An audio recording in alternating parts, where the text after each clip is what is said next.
दिल्ली से सटे गुरुग्राम में तेजी से बढ़ती आबादी और स्वास्थ्य सेवाओं की मांग को ध्यान में रखते हुए हरियाणा के सीएम नायाब सिंह सैनी ने एक बड़ा और दूरदर्शी कदम उठाया है। राज्य के मुख्यमंत्री नायाब सिंह सैनी ने अधिकारियों के निर्देश दिए हैं कि शहर के विभिन्न हिस्सों में 100 से 150 बेड की क्षमता वाले 4 नए अस्पताल स्थापित करने के प्रस्ताव तैयार किए जाए। ये निर्णय न केवल वर्तमान स्वास्थ्य ढांचे को मजबूत करेगा बल्कि आने वाले वर्षों की जरूरतों को भी पूरा करेगा। ये महत्वपूर्ण घोषणा उस बैठक के दौरान की गई जिसमें निर्माणाधीन शीतला माता देवी मेडिकल कॉलेज एवं अस्पताल की प्रगति की समीक्षा की जा रही है। ये परियोजना सहकारी संघवाद का श्रेष्ठ उदाहरण है जिसमें GMDA, नगर निगम गुरुग्राम और श्री माता शीतला देवी साइन बोर्ड मिलकर योगदान दे रहे हैं।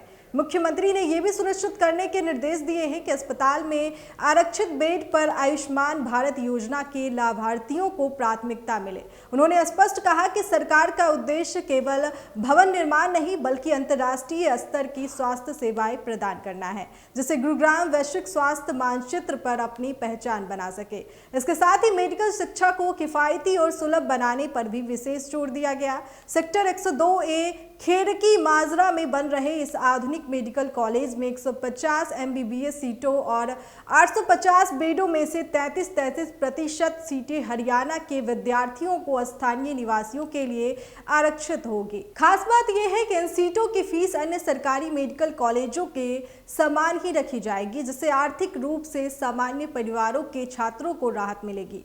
ये पहल न केवल स्वास्थ्य सेवाओं को बेहतर बनाएगी बल्कि युवाओं के लिए शिक्षा और रोजगार के नए अवसर भी पैदा करेगी। कुल मिलाकर हरियाणा सरकार का ये कदम एक मजबूत, समावेशी और भविष्य के लिए तैयार स्वास्थ्य प्रणाली की दिशा में बड़ा बदलाव साबित हो सकता है, जहां हर नागरिक को बेहतर इलाज और हर छात्र को बेहतर अवसर मिल सके। वहीं अब बात करेंगे पंजाब की। कक्षा 8वीं की परीक्षा में 2.62 लाख छात्र शामिल हुए थे। पंजाब की शिक्षा व्यवस्था में एक नई दिशा दिखाई दे रही है और इसका श्रेय काफी हद तक राज्य के मुख्यमंत्री भगवंत मान को जाता है। हाल ही में उन्होंने कक्षा 8वीं के मेधावी छात्रों के लिए एक महत्वपूर्ण घोषणा की जो न सिर्फ प्रतिभाशाली विद्यार्थियों को प्रोत्साहित करेगी बल्कि शिक्षा के स्तर को भी और ऊंचा उठाएगी। मुख्यमंत्री ने अपने आवास पर कक्षा 8वीं में शीर्ष स्थान हासिल करने वाले छात्रों को सम्मानित किया। इस दौरान उन्होंने ऐलान किया कि टॉप 20 छात्रों को बिना किसी प्रवेश परीक्षा के सीधे स्कूल्स ऑफ एनिमेंस में दाखिल किया जाएगा। यह फैसला उन छात्रों के लिए एक बड़ा अवसर है जो अपनी मेहनत और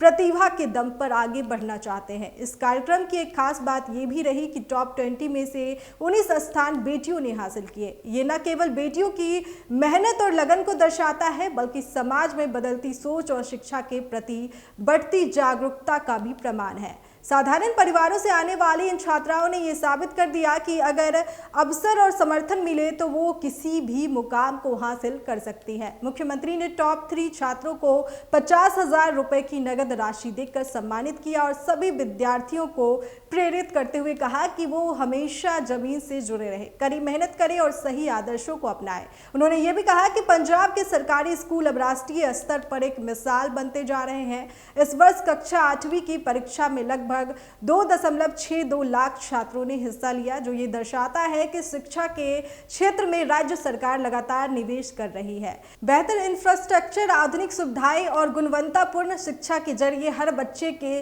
सपनों को साकार करने की कोशिश की जा रही है। ये पहल स्पष्ट रूप से दिखाती है कि पंजाब में शिक्षा सिर्फ एक व्यवस्था नहीं बल्कि एक आंदोलन बनती जा रही है, जहां हर छात्र को आगे बढ़ने का समान अवसर मिल रहा है। पंजाब सरकार का ये कदम न केवल मेधावी छात्रों के लिए प्रेरणादायक है बल्कि पूरे देश के लिए एक उदाहरण भी है कि सही नीतियों और संकल्प के साथ शिक्षा में क्रांतिकारी बदलाव लाया जा सकता है।